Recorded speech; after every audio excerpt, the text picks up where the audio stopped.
everyone. Welcome to The Final Four is Not on the Schedule.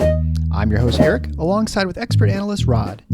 Thanks for joining us on the best MSU basketball podcast featuring an in-depth recruiting, game matchup, and post-game analysis. We dive deep to give you the best tools to enjoy the Spartans and impress your friends and family. Hey everybody, it's Eric alongside Rod, and we're here with our beginning of the Big Ten previews for the 2023-2024 Big Ten basketball season. And we always begin back to the front. And so the bottom team here is number 14, Minnesota. But before we begin, I just want to remind you that if you've not yet had the opportunity to rate or review the show, please go to the podcast player of your choice. Leave a 5-star written review. Written reviews are the best. They help the algorithm most for other Spartan fans to find our show. So please go ahead and do that as soon as you can. We really appreciate it. It's what helps the show grow so much. All right, so I guess we'll start with Minnesota here. Last season, they were 9-22, 2-17 in the Big Ten. And they were ranked an almost implausible number 216th in KenPom for ratings of teams. And just to, put in reference, there were 350 Division I teams? 360 some. Yeah, so 360 some. And probably 250 or so are in really tiny conferences. And so to be ranked 216th as a Power 5 conference is pretty impressive to be that bad. So you have to go back to 15-16 season to find a worse team in the KenPom rankings. That was Rutgers. And as we all remember, Rutgers, when they first joined the Big Ten, they were really terrible. And they were 279th. It's the fifth worst Big Ten team in the KenPom era, going all the way back to 2000. So basically, they were pretty terrible. And they were more terrible than I think we anticipated. And even worse than the first season with Ben Johnson. Way where worse. It was right, not even close, where you sort of jokingly referred to them as the mid-major all-stars, as they were all portal players. So, they had 3 guys play every game from the last season, so they had lots of injuries. They also had an inability to score. They had no offensive firepower. They're also the only team that Michigan State did not play last year because of the shooting and then the inability to reschedule the game last season. They were 235th in offensive efficiency last year. Didn't rank the top 200 in any offensive KenPom category, except to assist to field goal ratio, where they were 9th. They were a very young team for Johnson, and they really showed it in addition to the fact that they were injured all the time. So they are 2 league wins, were over Ohio State and Rutgers, and then they did beat Nebraska somehow in the Big Ten tournament. But they obviously didn't go to the NCAA tournament. They certainly didn't beat anybody who was good enough to make the NCAA tournament either. So I guess, what more can you add to that synopsis? Well, it was a truly comprehensively awful season. And as we alluded to, much, much worse than Ben Johnson's first year. He really, the expectation heading into that season was, wow, these guys are going to be awful, because it was scorched earth from the Richard Pitino era. There was essentially nobody of any real presence or stature back from the team the year prior. And it wasn't as if Ben Johnson went out and landed high-profile portal guys. He, as you said, we used to call it the mid-major all-star team, because that's essentially what it was. It was mostly guys who had been at mid-majors, but he was able to take that core, and it was a tight core. They basically played 6 guys that season. And because they were experienced and because they played together so much, because Minnesota never really used their bench, they were able to do certain things reasonably well. They weren't a good team. Let's get that straight. But they were very efficient. They did not turn the ball over. They would occasionally shoot decently enough from 3 to have an impact. And because of their experience level, they were able to be competitive much more so than I think anybody had anticipated coming into the season. So they returned, a couple guys from that group. They brought in some recruits. Brought in some new portal additions. And I think, and I'll fall victim to this, my assumption was, okay, Ben Johnson apparently, has a clue as to how to make this kind of thing work with heavy roster turnover. Again, I didn't expect them to be a tournament team, but I did expect them to be reasonably competitive, especially because one of the guys they added was Dawson Garcia, a former McDonald's All-American. So they actually were bringing in some real talent. And one of the guys they returned, Jameson Battle, was their best player from the year prior. So to me, it looked like, okay, there's some real talent in the front court here. They're going to be competitive again. They're not going to win a ton of games, but they'll be tight. It just did not work out. I think a big part of it was the injuries. When you only have 3 guys that play every game, it's hard to get that same continuity. And I also think, in fairness to Ben Johnson, that first year was such, he got the job late, and it was just, let's get some guys and see if we can cobble a roster together. Last year was really the first real year of his tenure, because he's trying to actually build a program that can be successful. So there were more high school guys. There were, they had a deeper bench in terms of the number of guys who played regularly. So he was trying to accomplish those types of things. It just didn't work out. When you look at those numbers, when you're the 5th worst team in the Big Ten in the KenPom era, so the last 23 years, that's a real statement. When you're sub 200 overall in KenPom, that's a real statement. And as you say, they weren't good defensively, but offensively, it was an absolute abject disaster. And that's really where it begins and ends, is they just could not score with any kind of efficiency.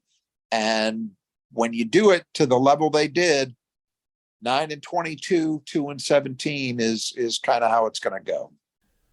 Yeah, I feel like in some ways the team was not a whole lot different than the year before offensively, except that the year before they valued possessions. They didn't, they were efficient. At least they weren't turning the ball over, and they were getting shots up. And that's what it means. Yeah, I mean, it's funny how that little bit makes a big difference, right? Just that one thing, like the Wisconsin and not Wisconsin.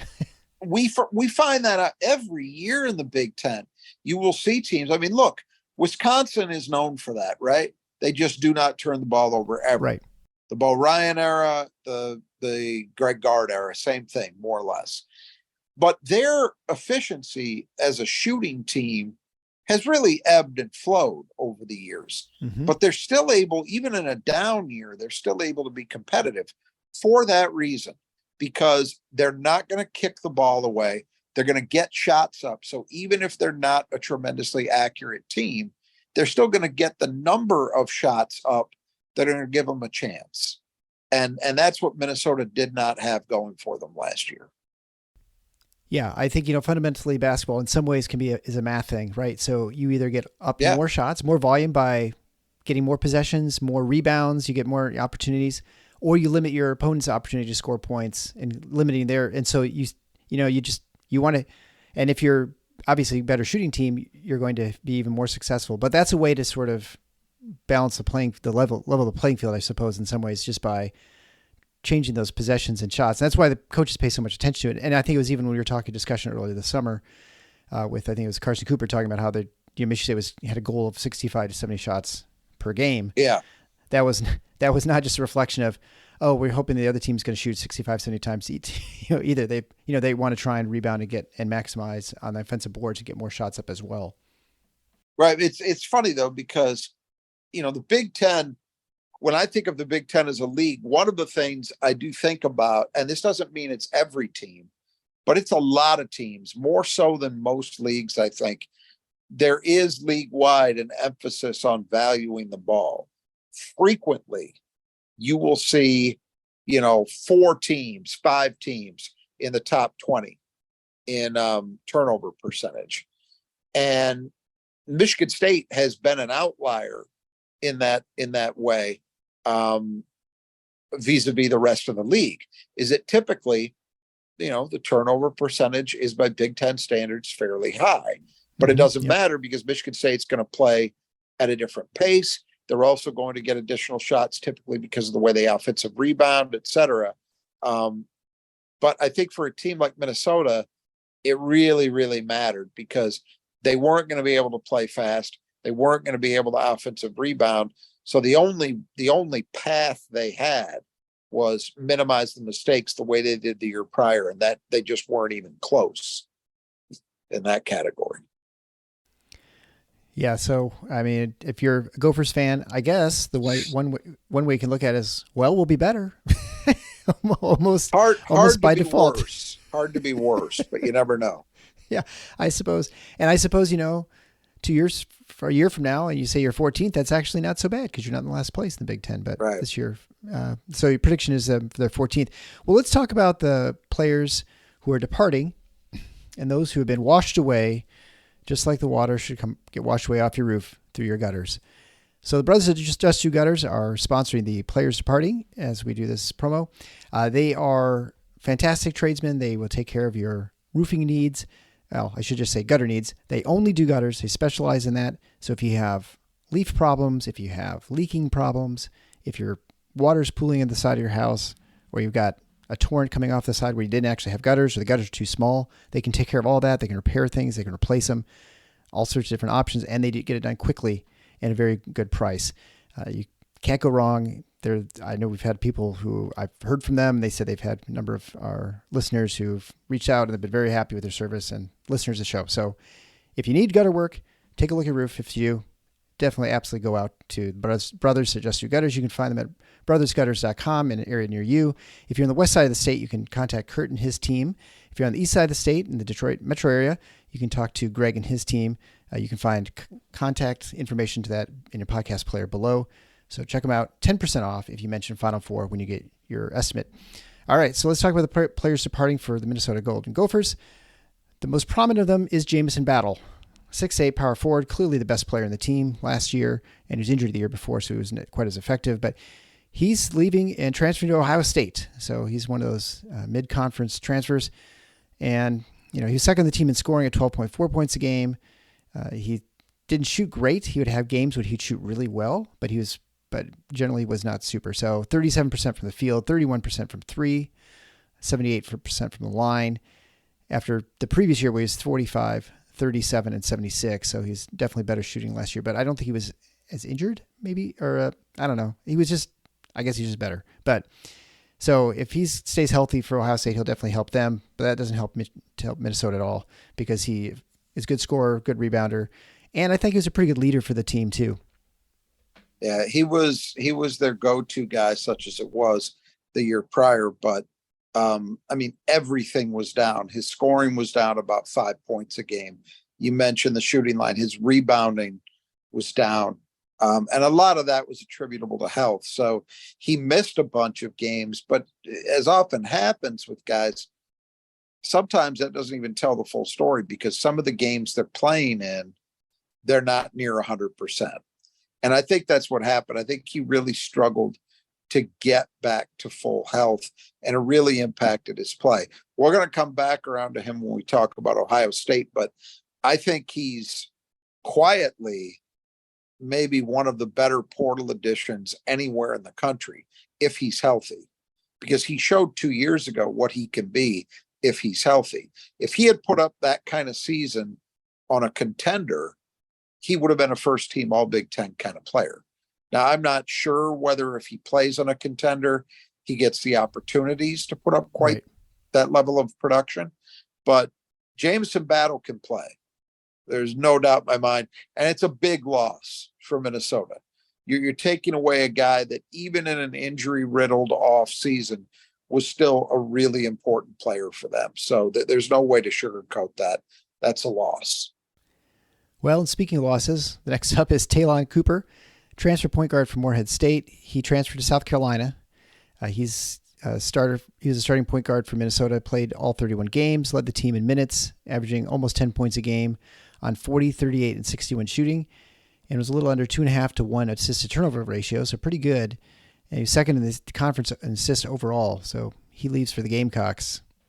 Yeah, that's another loss, and I'm not sure what the deal was there. Because God knows he got the minutes. He was, at the center of what they were doing. And he played well. So Minnesota was not looking to push him out, I don't think. But yeah, for whatever reason, he opted to transfer to South Carolina. It's a hole. I think it's one that they've done a decent job in the portal, giving themselves a chance to overcome that loss. But it is a loss because Cooper was the one guy on this team that really did an effective job of distributing the ball and making plays for others. And then, as we say, almost a double-digit scorer. His shooting numbers, efficiency-wise, were pretty solid. So he did some nice things for them. Yeah, I mean, I guess you could say, you could speculate that the reason he left is there's a higher chance of having success at South Carolina if he's from Minnesota. Marginal. Yeah, but they'll probably win more than 2 league games, but who knows? That's the thing. It's not like, well, you leave Minnesota and you're transferring to Auburn. Yeah, right. Or you're transferring to Alabama. South Carolina is not a good program either. So I really don't understand it. But I think he is from the South. So because he started his career at Morehead State. So that may be part of it. But is Morehead State, Alabama? I thought it was Tennessee. Oh yeah, I think you're right. Yeah, well, that's pretty close to South Carolina. But it's the South. So maybe that was it. But I don't think program quality, if that's the reasoning, he needs to get his head examined. Well, these kids, who knows what they're thinking. All right. So next departure is Trayton Thompson, 7-footer, played 2 years for the Gophers, transferred to Stetson. He only averaged 2.1 points a game, 2.4 rebounds a game, and 20 games played. He wasn't going to probably have a large role anyway in the team, so he obviously transferred to a smaller school. Well, it's the one thing that I think Ben Johnson's done a decent job of thus far is bringing in some guys with size who can play. And so you look at their roster and, especially last year with one of the guys we'll talk about in a minute, Pharrell Payne, really emerging for them. It seemed unlikely that Thompson was going to ever be more than a bit part guy for them. So that transfer made sense. And again, when a guy ends up at Stetson, it tells you that there's that's all you need to know. Yeah, that there's just a sense, okay, this guy probably isn't a high major player after all. Right. Yeah, and you talk about all the time that you just never know with these players that it's which one's going to develop, right? Yeah. Beyond those handful of guys at the top, once you get to guys that are ranked in the top 50, let's say, or 50 and below, especially if you're talking about a big man, hey, your guess is as good as mine. Next departure would be Jaden Henley, 6'7" forward, played all 34 games as a freshman. He started 18 of them, averaged 5.3 points a game on 38, and 63 shooting, and he opted to transfer to DePaul, which is a little surprising because that's a program also struggling. But I guess I don't know, is he from Chicago or some other reason to move? No, it's again, you just never know with this stuff. And it's hard to know for sure because sometimes it could be a connection to someone on the staff. There could be things that you'd really have to do some investigation. But I know this much. I think it's a disappointing loss for Minnesota because Henley, look, the numbers aren't eye-popping, but he showed enough as a true freshman to suggest that, this is a guy who is probably good enough that we can grow with him. And by the time he's an upperclassman, hopefully the team around him is going to be good enough where, he's going to be able to be part of turning this thing around. So to lose him, I don't think that was something they necessarily wanted. Yeah, and it's got to be difficult if you're Ben Johnson. You recruit these high school players, you start to try and build a foundation, and then they can just transfer away. If you're sort of like a middling kind of almost a mid-major program within a Power 5 conference, if people don't see much opportunity really there, right? Is. I mean, that's a really good point, and that is what's happening at the mid-major level. Because there's two things happening. First, because of the activity in the portal, high majors, and we've talked about this before, high majors are not taking as many high school kids as they used to. Right. They're just not. The recruiting classes are not as big. On the other end of it, high school kids are now in a position where I think a lot of them have to say, all right, I'm going to start my career out at something less than a Power 5 +1. And figure that my freshman year is really a glorified prep school year. I'm auditioning for high majors. And then now to see a high major school having that happen, that's not so good. Which you could argue the Henley situation kind of looks that way, but who knows? Yeah. And I suppose next year we'll have to call it a Power 4 +1. So the final departing player, Tor Samuels, he was grad transfer last year. He wasn't very good. He averaged 2.3 points a game on 27, 28, and 60 shooting, playing about 17 minutes a game. Yeah, they needed the guard help, so he had to play. But yeah, that was not, Cooper was a relatively successful Porta lad. Samuels was not. Those shooting numbers are just abysmal. And then when you've still got to play a guy with those numbers 17 minutes a night, that says something. Yeah, I feel like in the few times I watched him, I don't think he was very good defensively, and offensively, I think he turned the ball over quite a bit too. I don't have the numbers in front of me, but he wasn't very good. I think it's really what it comes down to. So before we talk about the players returning, just want to remind you that if you've not had an opportunity to go to Nudge Printing, you should check out their website, nudgeprinting.com. All listeners to this show get 20% off if you enter Final Four into your coupon code. They sell fantastic shirts, hoodies, decals, wall decals, stuff for cornhole. They also have all sorts of other schools besides Michigan State. In addition to Michigan State regular stuff, they have Michigan State old vintage stuff. So really cool things from the 60s, 70s. If you want to have the unique sort of shirt that you're going to take to the tailgate this fall, that's absolutely the one you should go to. Go to nudgeprinting.com. And fantastic quality. I've got a bunch. They're most popular with my family. I know you've liked the stuff that you have as well. So yep. You just can't miss a Nudge. They're a fantastic sponsor of the show. Support them, please. So again, go to nudgeprinting.com and you can find our shirts. If you want our shirt or hoodie, you can go to the Final Four's on the schedule.com/merchandise. You can get connected with our either t-shirt or sweatshirt. All right, so returning players, the most important one is Dawson Garcia, 6'10" senior center, led the team in scoring and rebounding. He averaged 15.3 points a game and 6.7 rebounds a game, shot 46, 35, and 71, so he had a little bit of outside range, being able to stretch the floor a little bit. He's from Minnesota, former McDonald's All-American, started out at Marquette, and then transferred to North Carolina before coming back to Minnesota.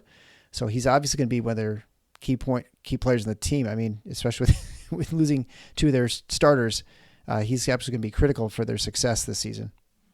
Yeah, I mentioned a few moments ago, getting him to come home was reason for optimism, but and honestly, the numbers at least were on point with what reasonable expectations would have been. I mean, he played pretty well statistically.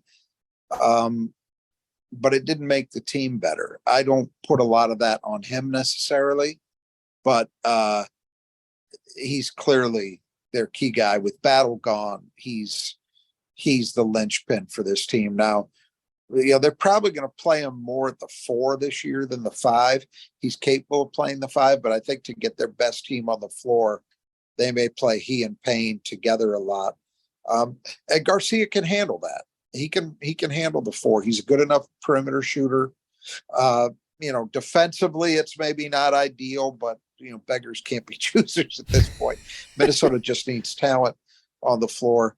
Kind of a weird progression. He's one of these guys, and we've talked about it a decent amount here, that Minnesota is such an interesting job to me, because if they ever get a coach that can just keep their fair share of the top end talent produced in the state at home, they will be a solid Big Ten program. There's enough home team talent, or home state talent rather, to do that.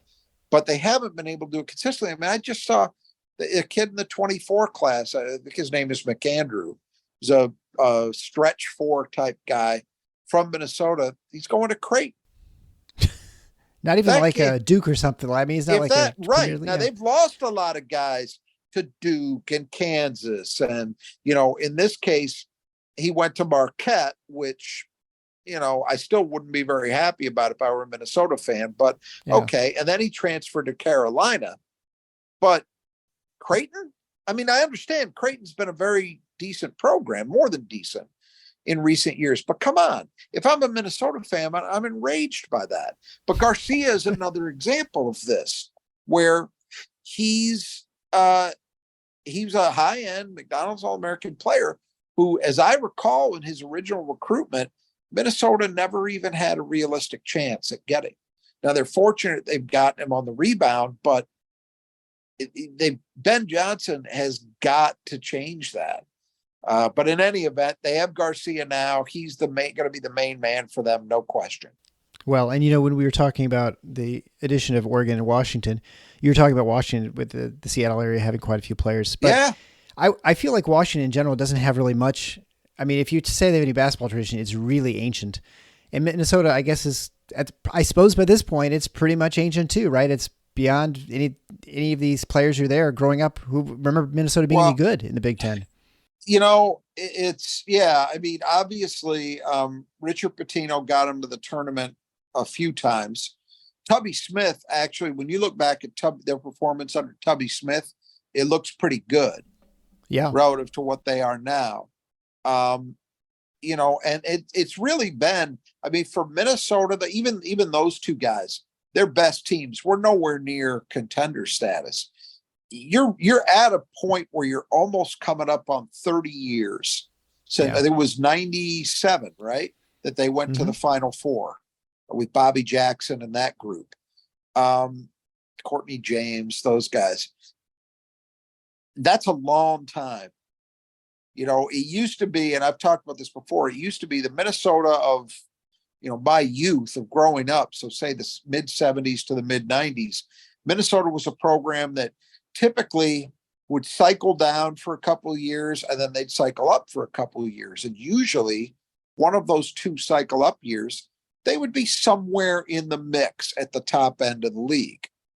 So you'd figure once every 4 or 5 years, if you were a Minnesota fan, you could think about maybe not necessarily winning the Big Ten, but contending for it. Yeah. And those days that's ancient history. Yeah. When you're pre-cell phone, that's ancient for kids nowadays, right? I can't even imagine that time. I was saying just a story of my son the other day, and I said something about something that happened in 1999. He just started laughing. He's like, "Well, that just sounds like a million years ago." All right. So next, returning player is Farrell Payne, the one you mentioned before, 7-foot sophomore, started coming into his own near the end of the season, averaging 8.2 points a game, 5.2 rebounds a game, led the team in blocks with 1 a game, shot 69% from the floor, terrible from the line at 49%. Expect him to probably get a little bit better, but that's to your point earlier that he'd probably you'd have him playing the 5. You now have Garcia, who's a little more athletic and can move and shoot outside and stretch the floor, play the 4. And so, if he can continue progressing, he might become a serious force in the Big Ten. It remains to be seen what they do. My original thought was, well, they'll play them together some, but Payne will probably also be a backup at the 5. But the more I think about it, he's clearly one of their 5 best.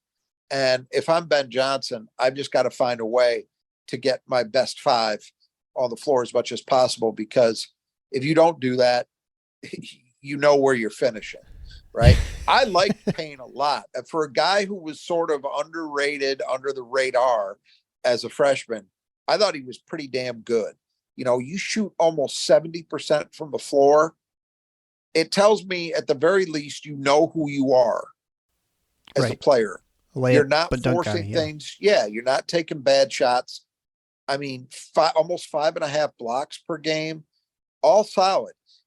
Defensively, he's a rim protector. I think he's got to improve, pick and roll, other areas, got to get a lot better. But the material is there for Payne, I think, to be a really effective player. So if Minnesota has any hope for this season, I think a lot of it's going to revolve around these two guys being a really good low post combination.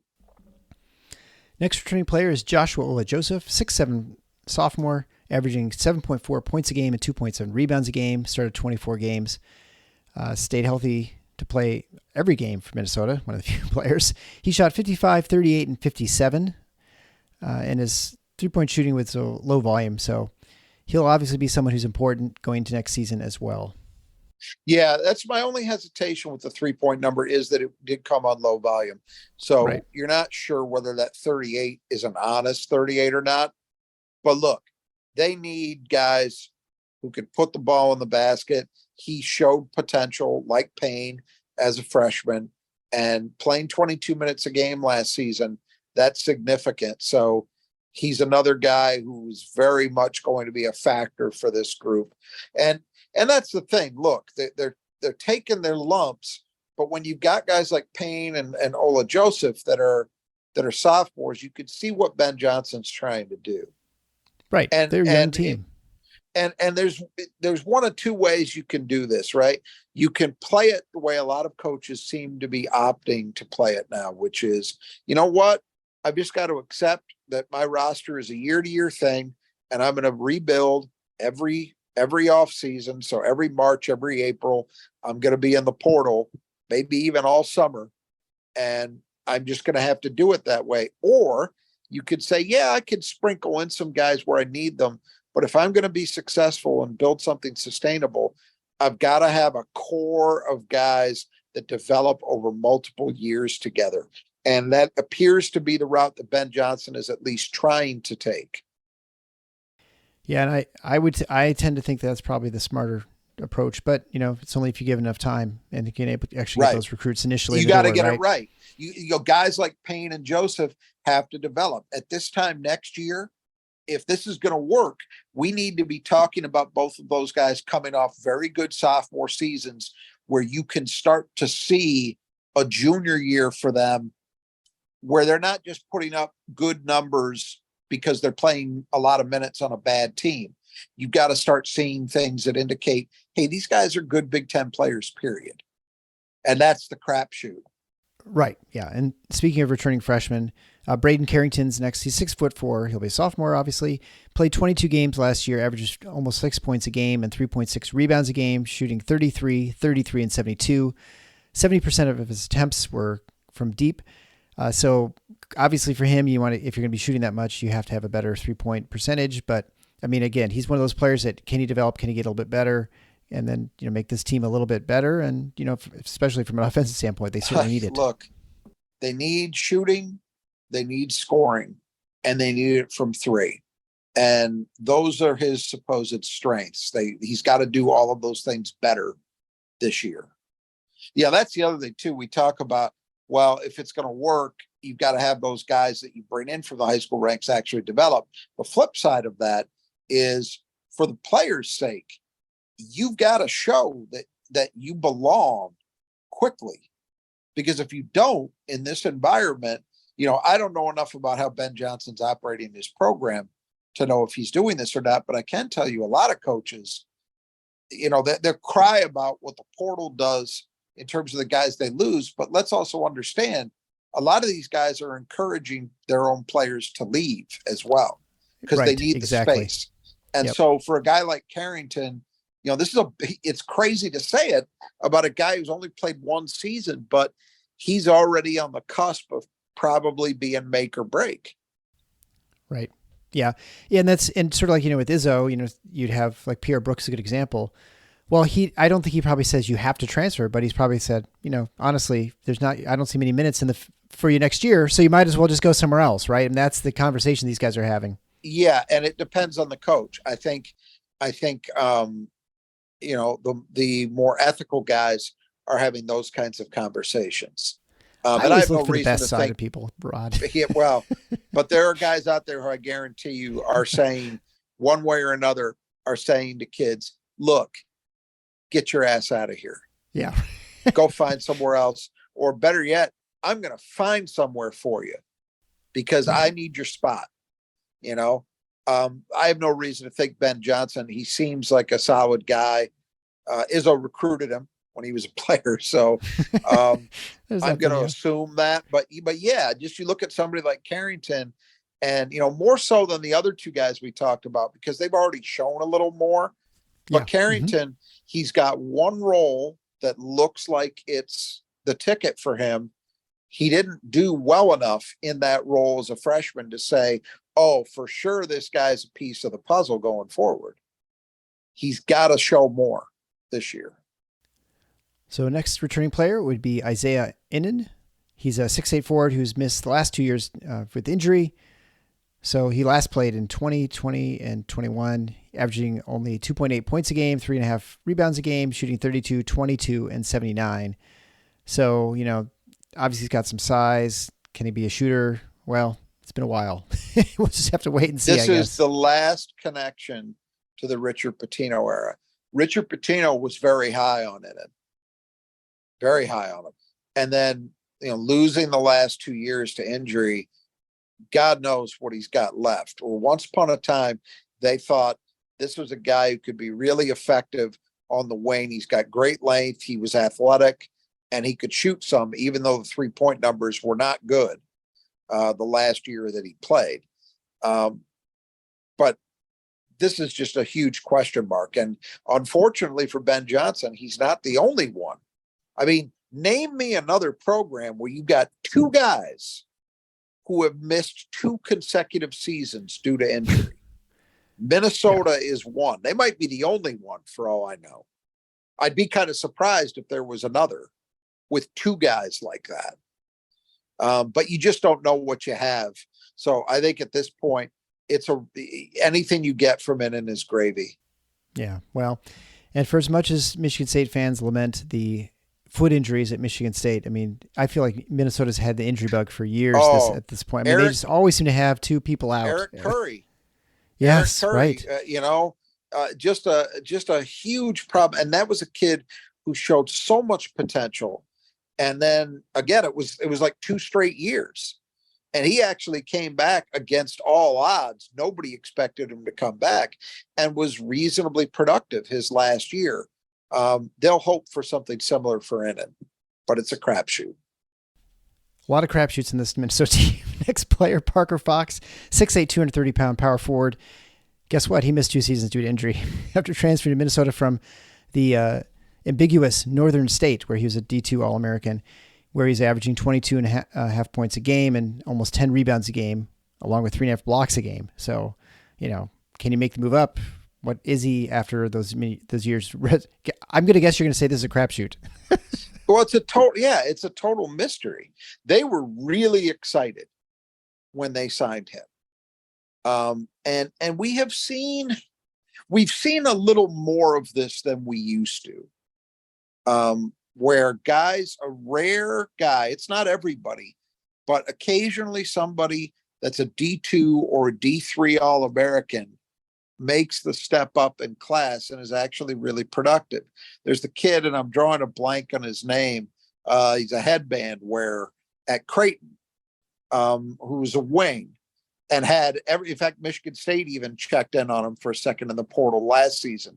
He was he wasn't a D2 guy. He was a low major guy, but there have been examples of these kinds of players who have made it work. And Minnesota was really enthusiastic about Parker Fox. Now they're D2 numbers, but man, they're eye-popping, Sure. And he's got size and, now you've got 2 problems though. So you still have that question mark. Well, how does he translate to the high major D1 level?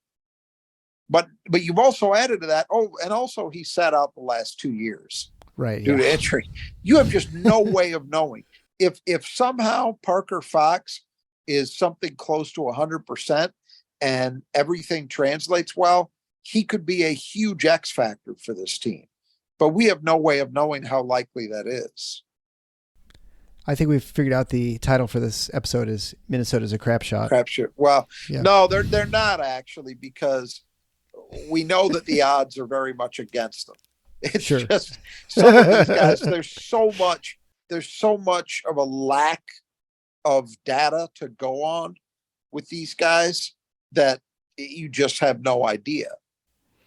Our final returning player is Caden Betts, 6'8" freshman, redshirt freshman. Enrolled early last year at Minnesota, but didn't play. Took some time off to develop. So, can he play the 3? Can he play the 4? He's got some size. I guess we'll see. Yeah, they like him. They think he's a guy that can help this year, and they probably will need him to. Some positional versatility. As you said, can play the wing, can play the four, and they like his shooting touch, and he's a decent athlete. So we'll see how effective he is, but that's the hope, is that he can help at a couple different spots. All right, so before we get into new players, I just want to remind everyone that if you're listening to this show, that means you can qualify for our contest that we had last year, where you predict the order of the Big Ten. So 1 through 14, tiebreakers, how many points are scored in the Michigan State games this season. So send your predictions for who's first all the way down to 14th. And then you're going to go up against Rod, me, my son, basically everybody else, for an opportunity to win some gear for Tiff Knots, either sweatshirts and t-shirts, whatever you want, through Nudge Printing. You can send that into Eric at tffinots.com. All right, so newcomers, Mike Mitchell, 6'2" sophomore, point guard transfer from Pepperdine. Boy, he's going to have quite a culture shock going from Pepperdine to Minneapolis. He averaged 11.4 points a game, 5 assists a game, and 4 rebounds a game on 42, 44, and 76 shooting. And so, I mean, they need scoring. They need someone who can run the point since they lost Cooper. So it's I'm sure for them, they're hoping he can be the guy to fill that hole. Yep. They've got 2 potential answers to that problem, and Mitchell is one of them. I think that if you're a Minnesota fan, you've got to love 2 things. The assist number is high, and 44% from 3. Those are 2 things that are, would be music to Ben Johnson's ears if he can even come close to duplicating those. So yeah, a big addition. No question about it. They needed to get a guy like him, and they need him to translate. Next up is Jack Wilson, 6'11", 350-pound center, transfer from Pac-4, Washington State. He averaged 1.3 points a game in 14 games. Played 2 sports. Last year he was the offensive tackle for the football team. I remember us talking about him last year, I think, or some point during the summer you mentioned him. So, unlikely to play a big role for the Gophers on the court, but I guess, is it thought that he might play for the football team too? I don't think so. I think he's exclusively a basketball player at Minnesota. That was my understanding. Yeah, look, he's just a giant body. And I don't think they're planning on significant contributions, but he's there as an insurance policy. And he certainly has, as the cliche goes, that thing you cannot teach, size. Yeah, he has plenty of it and some to spare. Next is Elijah Hawkins, 5'11", transfer from Howard. He averaged 12.9 points a game on 42, 47, and 76 shooting, and 6 assists a game to just 4 turnovers a game. So someone from a small school like Howard, just like Mitchell from Pepperdine, you always wonder how that translates into the Power 5, and these guys can either turn out to be pretty good or not so much. They need them both to be players, honestly, because there are no other realistic options at that position. And ideally, they'll both be good enough to start. Now, that would leave you pretty small with a 6'2" and a 5'11" guy starting together. But I think, again, at this point, beggars can't be choosers. And again, the things that pop, he was a ball-dominant player at Howard. So 13 points a game and also 6 assists per game. Now, you don't love the efficiency with 4 turnovers per game. He didn't even get to that 2-to-1 ratio that ideally you want to see from a point guard, but he's clearly capable of making plays for others. And then shooting 47% from 3. Yeah. That's a spectacular number. Now, how well does that translate for both he and Mitchell? That's the real question. But if these guys are able to translate well to this level, and I think especially as we touched on at the outset here, find a way to get back to valuing the ball a little bit more. Judging by their production at their previous schools, I'm not sure how realistic a thought that is. But if that can happen, maybe Minnesota's got a little bit of upside. But Mitchell and Hawkins are key guys, no question. So next is a new player, Cam Christie, 6'5" wing, younger brother of MSU player Max Christie. So similar strengths. He's a good shooter. He tends to be a little bit small on the physical strength, just like his brother, who's actually done pretty well in the NBA so far, if considering what I think some expectations were. So with this sort of team, you'd expect that he'd challenge for minutes right away if he can actually shoot. Obviously, he's going to be a learning curve. And so the question most people would have, I suppose, listening to the show, are like, was he entertaining Michigan State? Is a family sour to Michigan State? Was that even something that Michigan State was interested in? What's sort of the story with that, as far as you know? I won't say you. I've heard different things about how, and we touched on some of it here, about how things went for Max during that one season and how those around him viewed it. But I have to be honest with you, Cam was heading to not being a Michigan State recruit before that. There was, most of the time, or I should say most of the time, frequently, we expect siblings to follow each other. And that happens enough to where you understand it. But there are instances where, it's just the younger brother wants to blaze their own trail, or they don't react to the same things the same way about the school that the elder sibling did. I have a feeling nothing's over till it's over, but, Michigan State has Jeremy Fears' younger brother in the 25 class. And right now, I don't think there's a heavy expectation that Michigan State will get him. Right. And he's a very good player. He's a better prospect than Cam Christie was, but it's just one of those things. It just isn't, it doesn't resonate the same way. Yeah. There was almost from the get-go, there seemed to be a feeling that Cam was not likely to end up at MSU. Looking at him as his own player, the strength is shooting and size for the position at 6'5". The problem is defensively, where Max was actually really good. Yeah, as a freshman. Yeah, surprisingly good. That's an issue for Cam, and strength is there. And he's also not quite the athlete that Max was. So you add all that up, though, and the situation he's in Minnesota. Look, there's a chance Cam Christie starts. I mean, they need scoring on the wing. So you look at it right now. Okay, Ola Joseph would probably be a strong contender to be a starter. But after that, Carrington, as we talked about, he didn't blow the world away. Betts was a redshirt last year. You don't know about him. Do both Hawkins and Mitchell start together, or is only one of them starting? So there's an opportunity, and I definitely expect that we'll see Cam Christie in a rotation role. Yeah. Because if he can do that one thing, shoot the basketball, they have a glaring need for that.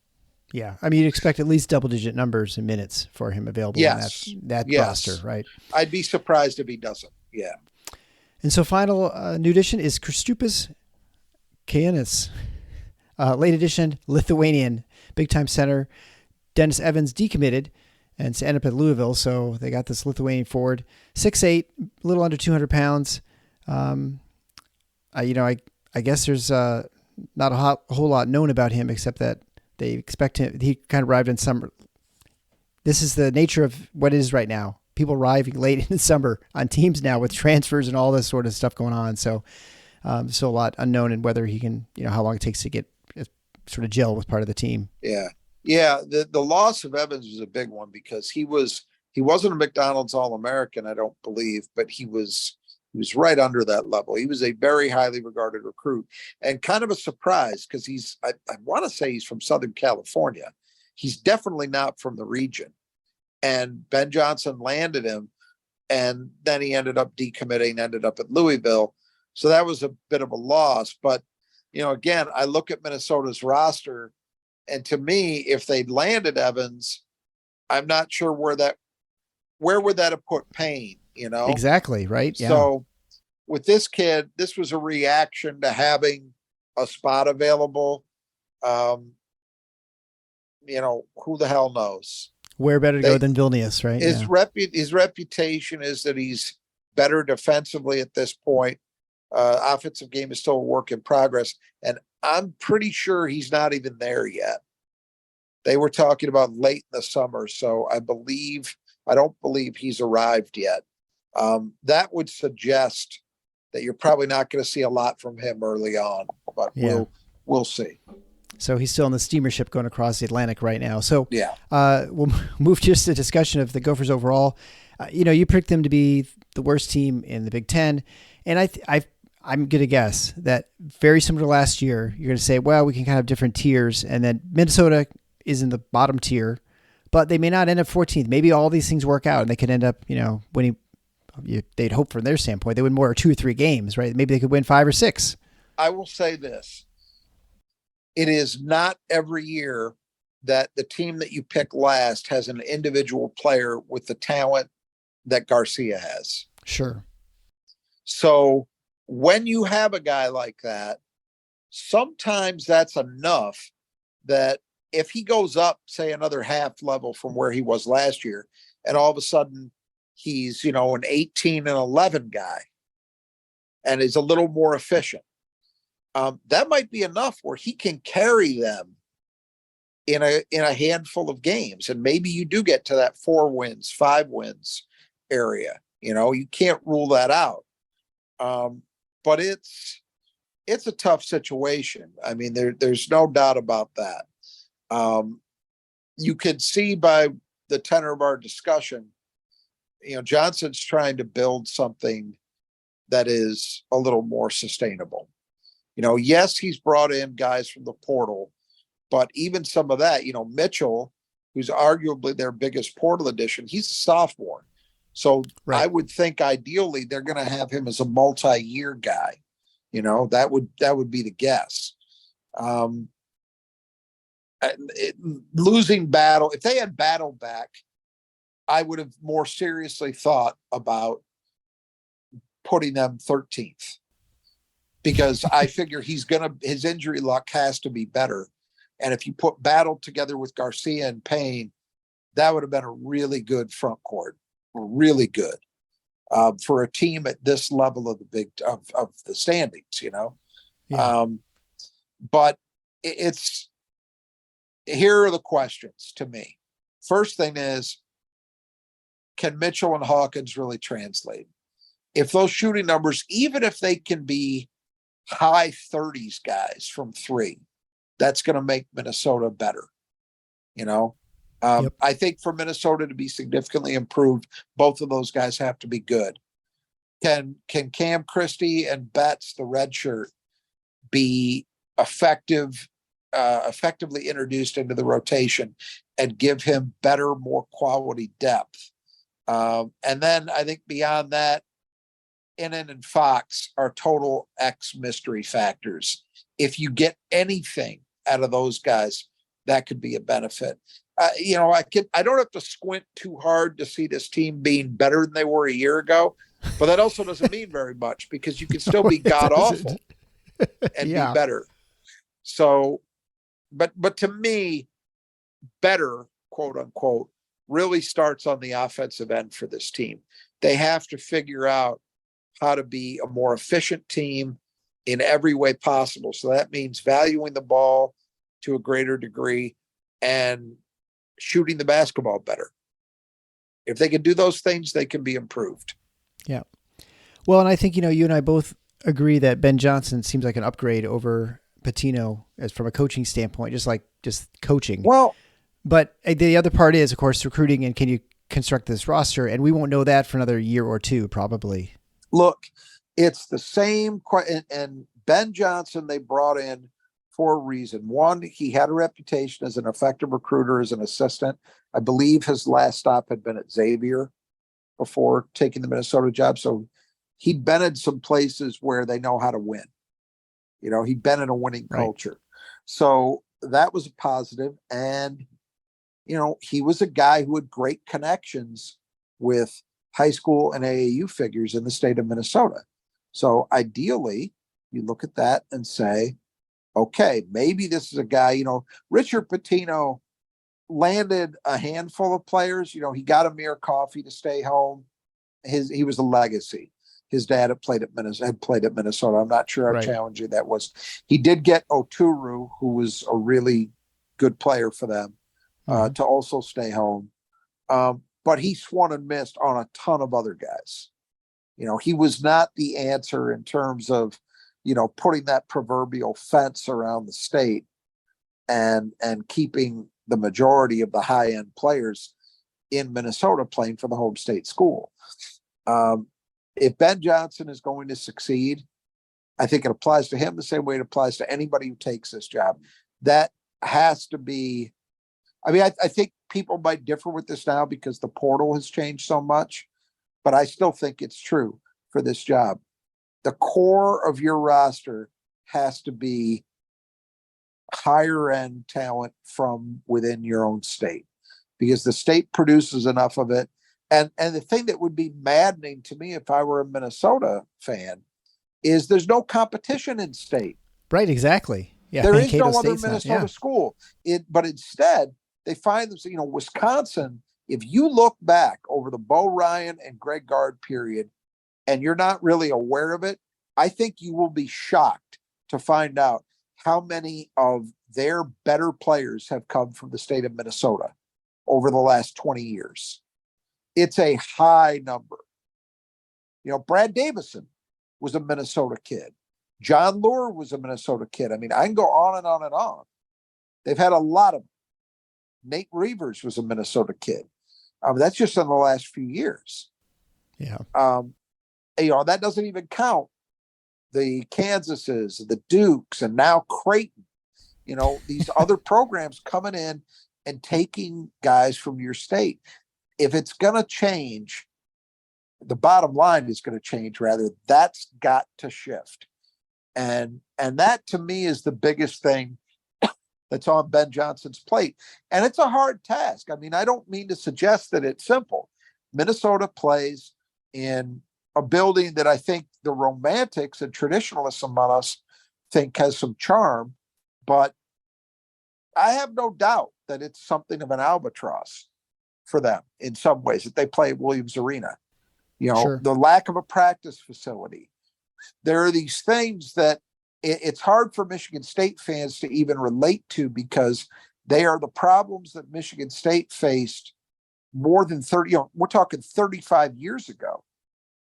This is the stuff, if you read Judd's autobiography, he talks about what it was like trying to recruit to Jameson and how challenging that was, and I imagine that anybody in the head coaching job at Minnesota faces the same challenge. But you would hope in-state kids can see past that a little bit. But it's been very difficult. It doesn't start with Ben Johnson. He's just the latest guy to face it. But if it's ever going to change, that's got to shift. And Minnesota has to become a legitimate option for the best. Look at Tre Holloman. Yeah, right. I was going to say, we've got him too, yeah.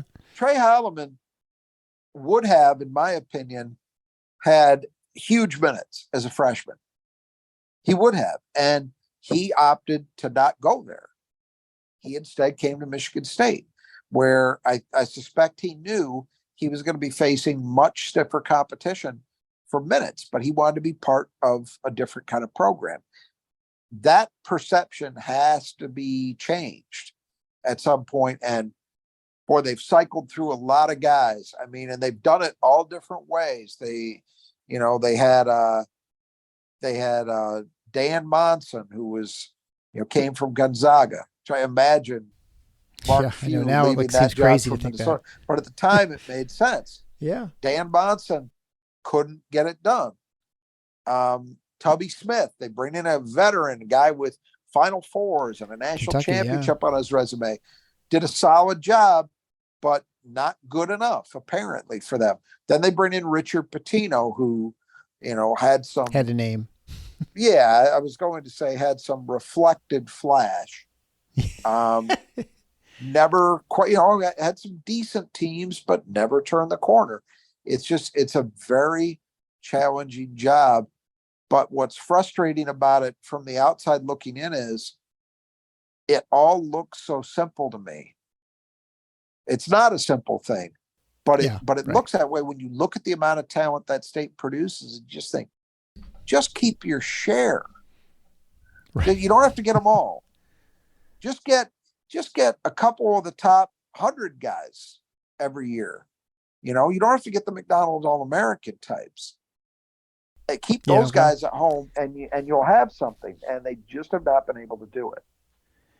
It is challenging, because if you don't have success, then to try and get people to come buy into your program and say, we're going to bring success, especially in this case where it hasn't been with any player's memory, even in their existence. And so that didn't happen for them. I mean, if you're Ben Johnson, you have to look, if you're going to look at like close approximations of what a program you want to do is you want to try and build something like Rutgers, where you're competitive, kind of a pesky team for a little while, and slowly get to the point where you're enough success that people want to come to you, and the high profile players who are in state in the area want to stick around, which is what Rutgers is doing now, right? That's a really good call. And to me, that should be the model for any of these perpetual lower echelon Big Ten teams, because the Rutgers job, make no mistake, was tougher than the Minnesota job is. Oh, for sure. I mean, you could say, right, zero. And, the Minnesota facilities aren't good, but it's not like Rutgers are really better in any objective way. Yes, you're in a state that produces a lot of talent, but it's also a place where guys are very much used to not staying home, and everybody and their brother recruits that state. So you're competing against the best of the best all the time. So that's a really good example of how you build it by establishing values and a style of play, and you just gradually get better and better to the point that eventually you can attract, as Rutgers is starting to do finally, high-end talent. And it'll be interesting to see what happens, if anything changes, when they've got guys at that level. But, for now, that is the model of how you do it in this league. And let's be honest, Minneapolis is 100 times better than Piscataway, New Jersey. So in my opinion, yes, absolutely. About any sane person's opinion, I think it would be. Well, that should be enough for Gopher Talk. We'll be back with number 13 next. But until next time, the Final Four is on the schedule. Go Green.